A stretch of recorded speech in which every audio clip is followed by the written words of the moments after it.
श्री कृष्ण कहते हैं कि हम अपनी जिंदगी में जब किसी नए काम की शुरुआत करते हैं तो हमसे बहुत सी गलतियां होती हैं, लेकिन कई बार ऐसा भी होता है कि सब कुछ सही रहता है। लेकिन कुछ लोग ऐसे भी होते हैं जो बार बार होने वाली गलतियों की वजह से हार मान लेते हैं।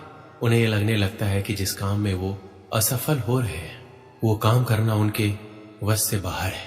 लेकिन जो लोग अपनी गलतियों से सीखना जानते हैं वो कभी हार नहीं मानते, बेशक वो काम करने के तरीके को बदल देते हैं। हमें ये बात कभी नहीं भूलनी चाहिए कि किसी भी नए काम की शुरुआत कभी भी आसान नहीं होती और वक्त के साथ साथ हम सब कुछ सीख भी जाते हैं। हमें अपने आप पर विश्वास होना चाहिए कि हम जो काम कर रहे हैं उसमें हमें सफलता अवश्य मिलेगी।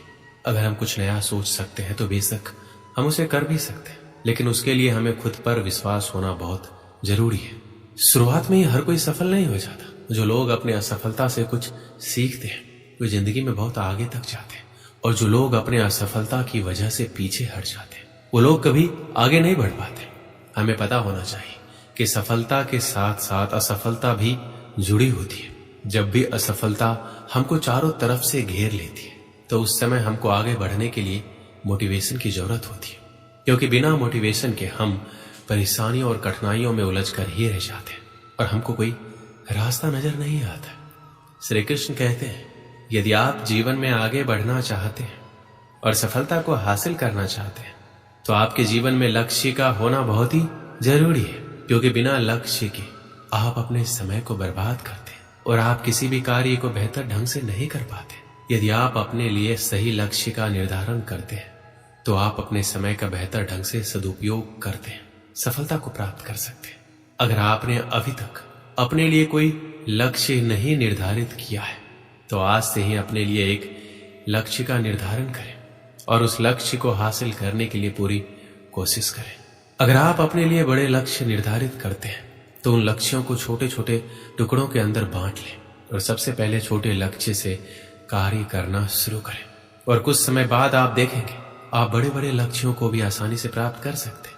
श्री कृष्ण कहते हैं, यदि आप किसी भी काम को लेकर बहुत ही ज्यादा चिंतित हैं तो आपके दिमाग में सिर्फ उस कार्य के बारे में ही विचार आते रहते हैं और उसकी वजह से आप सही और गलत फर्क नहीं कर पाते, जिसकी वजह से आपके लिए सही निर्णय लेना काफी मुश्किल हो जाता है और आप उस समय के अंदर अपने लिए कुछ गलत निर्णय ले लेते हैं, जिसकी वजह से आप कभी भी सफलता को हासिल नहीं कर पाते।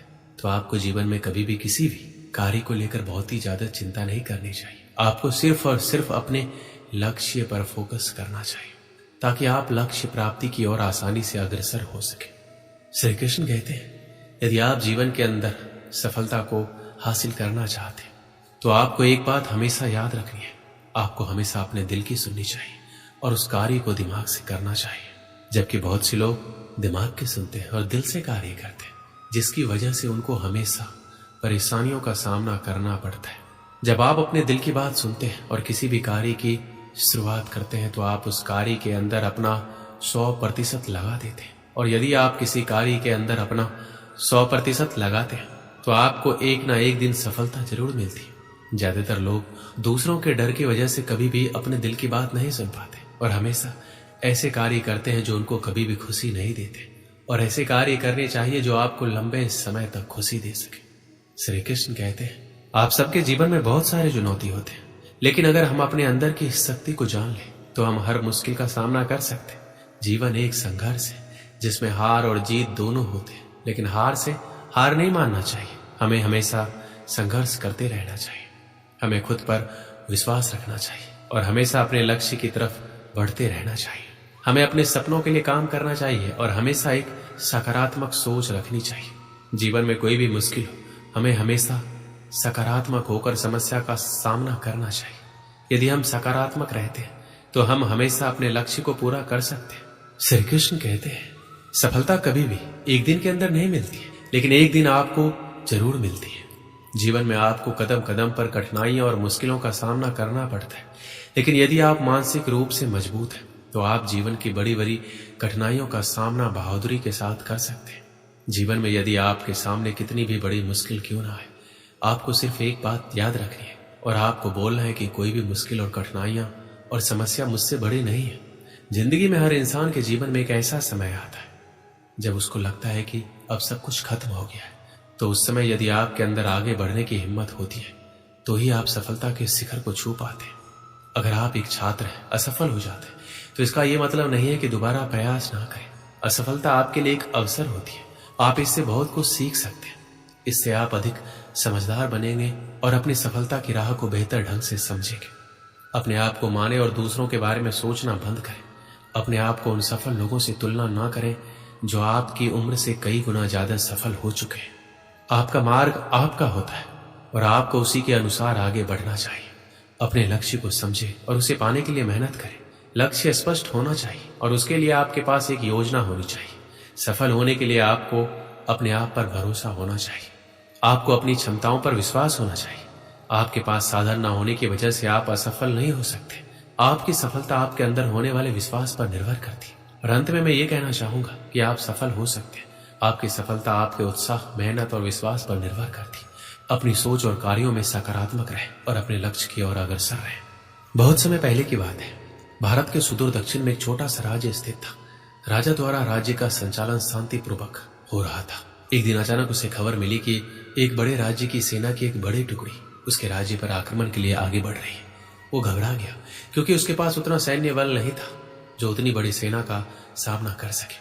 उसने सेनापति को बुलाया। सेनापति ने पहले ही हाथ खड़े कर दिए। वह बोला, महाराज, इस युद्ध में हमारी हार निश्चित है। इतनी बड़ी सेना के सामने हमारी सेना टिक नहीं पाएगी, इसलिए इस युद्ध को लड़ने का कोई औचित्य नहीं है। हमें अपने सैनिकों के प्राण गंवाने के बजाय पहले ही हार स्वीकार कर लेनी चाहिए। सेनापति की बात सुनकर राजा बहुत निराश हुआ। उसकी चिंता और बढ़ गई।